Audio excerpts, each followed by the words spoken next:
All right, so let's dive right in. Today, we're going to tackle a really radical, kind of mind-blowing idea from Friedrich Nietzsche's The Gay Science. And trust me, it's going to turn everything you think you know about morality completely on its head. So let me just kick this off with a question that really gets right to the heart of what Nietzsche is saying. I mean, really let this sink in for a second. What if all our big, complex systems of right and wrong, all our virtues and sins, what if they weren't actually designed to make us better people? What if they were just clever survival strategies for the human species? Okay, so to even begin to unpack that question, we've got to look at what Nietzsche saw as morality's hidden purpose. And yeah, this is not what they teach you in school or church for that matter. This is something much more primal. You know the drill. We're all familiar with this idea, right? Morality is supposed to be our compass, the thing that points us toward being good and kind and just. It's the rule book for building a decent society. That's the standard story we're all told. But Nietzsche? He just comes in and completely demolishes that story. For him, morality, at its very core, is nothing more than a biological tool. Its one and only job is to make sure the human race keeps going, no matter what. And Nietzsche's observation here goes really deep. He's saying that every human action, and I mean everything, whether we call it good or evil, it all ends up fueling the same engine, species preservation. Think about that. Even the stuff we'd call harmful plays a part. Why? Because it provokes a reaction, right? It stimulates our instincts, and that keeps the species sharp, dynamic, and on its toes. So, from this angle, morality isn't some divine law handed down from the heavens. Nope, it's a practical, biological necessity. Okay, so if morality is really just this big survival tool, you gotta ask who's making it, who's teaching it. And that brings us to this huge idea in Nietzsche's work, the teachers of the object of existence. So who are these teachers? Well, they're the figures you see popping up all through human history. You know, the prophets, the philosophers, the big religious and moral leaders. And their job, their real job, is to fight off humanity's single greatest threat. And it's not war or plague or famine. It's just aimlessness, despair. They're the ones who give us a reason to get out of bed in the morning. They invent a grand purpose for why we're even here. And this whole process, it follows this really predictable cycle. First, humanity gets bored or tired. We start feeling this kind of disgust with life. Our will to live starts to fade. But then, right on cue, a new teacher shows up, and they invent some new, compelling goal. Maybe it's serve God, or achieve enlightenment, or build the perfect society. And bam, suddenly humanity's energy is back, it's focused, and the species keeps chugging along. And this is their real genius move, their masterstroke. They take that raw, basic animal instinct, the one that just says, stay alive, and they completely rebrand it. They turn it into a conscious, noble, heroic duty. All of a sudden, you're not just surviving anymore. No, you're fighting for a divine cause, or for the glorious future of humanity. It makes all the struggle and pain of life feel meaningful.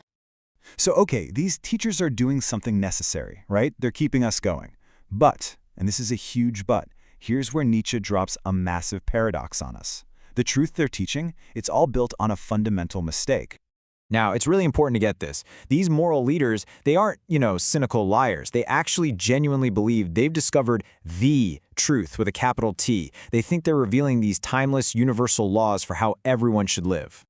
And this lays out the central conflict perfectly. On one side, you have the belief, this is the one true way to live forever and ever, amen. But on the other side, you have its actual function, according to Nietzsche.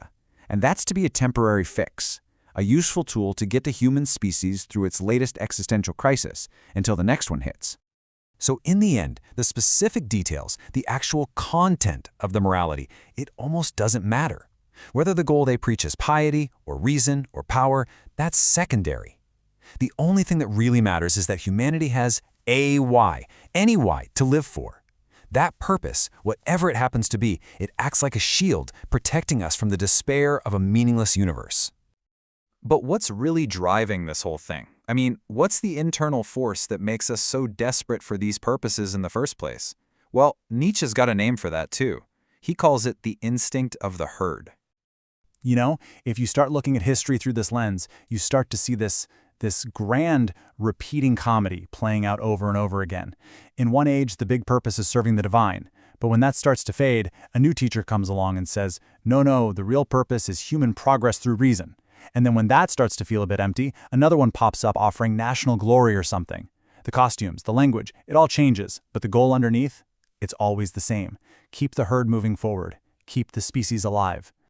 And all of this leads to one of Nietzsche's most powerful and frankly most challenging conclusions. Truth, he says, isn't something we just find lying around out there in the world. It's something we make. It's a story we tell ourselves, a useful fiction. Because the alternative, actually confronting a universe that has no built-in purpose, that's just too terrifying for most of us to handle.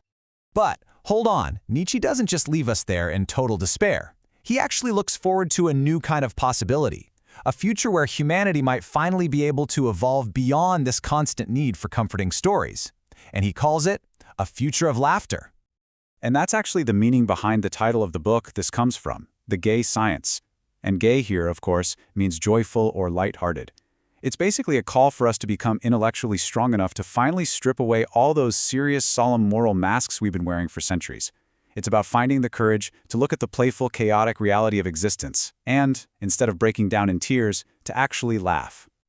But look, he's not naive. He knows this is incredibly difficult. We are totally caught in this fundamental tension. As a species, right now, we probably still need these fabricated purposes just to get by. But the long-term goal, what would really mark a mature humanity, is to one day outgrow that need completely.